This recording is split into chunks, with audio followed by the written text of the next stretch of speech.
I recently posted a tweet obviously on my Twitter account, saying that eccentric training, isometric training, and definitely plyometric stretch reflex training could be more important than concentric training for sports performance. Well, what do I mean by that?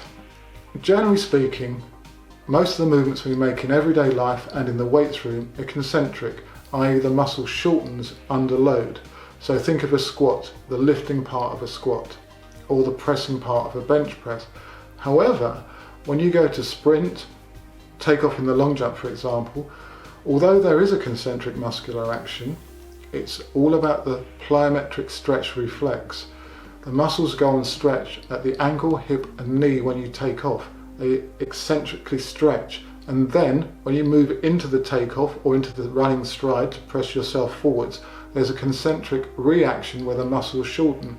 As I've indicated in previous videos, it's a bit like pulling out a spring, the eccentric muscular action, and then letting it go, and then that's the concentric action, and in that split second an immense amount of power is released.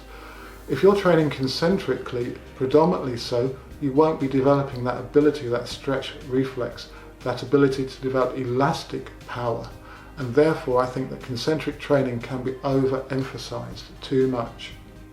So in my training group we still do concentric work, but we have a tendency to emphasize eccentric landing jumps where you'll drop down from a platform and block the landing, so the muscles go and stretch but there's no reflex, there's no concentric action. Think about it. You go to take off in the long jump, muscles in the ankle, knee and hip have to withstand a lot of force before they then propel you into the jump.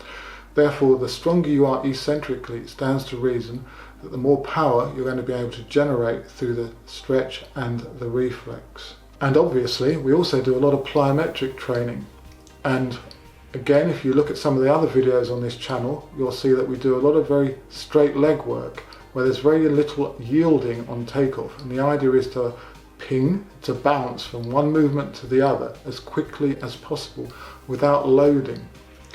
That's because the ligaments and tendons around the joints, they initiate the power before the muscles come into effect. Therefore, by training over relatively shallow ranges of movement, knee bend for example, you're also developing the capacity of those ligaments and tendons to store and return energy as well. So there's a lot more to it than just developing the big muscles. I also mentioned isometrics. An isometric action, muscular action, well, it's not really an action, it's a non-movement, is where muscles work against each other. A lot of force is created but no movement results. Now some coaches are advocating isometric training as part of a training regime.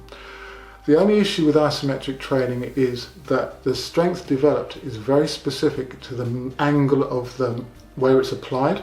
So we, for example, when we do our isometric training, we'll work over a number of angles. For example, in the squat, a wall squat, where the guys are pressing into the wall to develop this isometric strength over different ranges, different angles at the knee joint.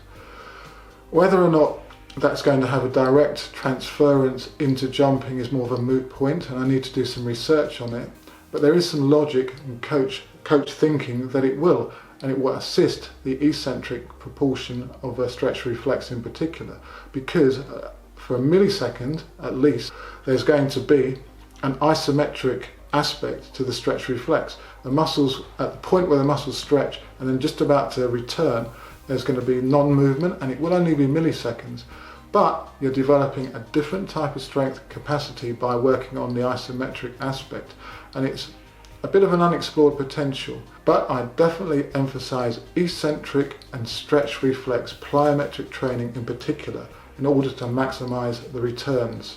Okay, now that was quite a complex subject to go over and try to get across, and I hope I've done a reasonable job at doing so. Please feel free to ask any other questions about this subject, or others indeed, in the comment section below in this video, or through my social media or my website. As usual, thanks for watching and good luck with your training and competition. And do subscribe to the channel.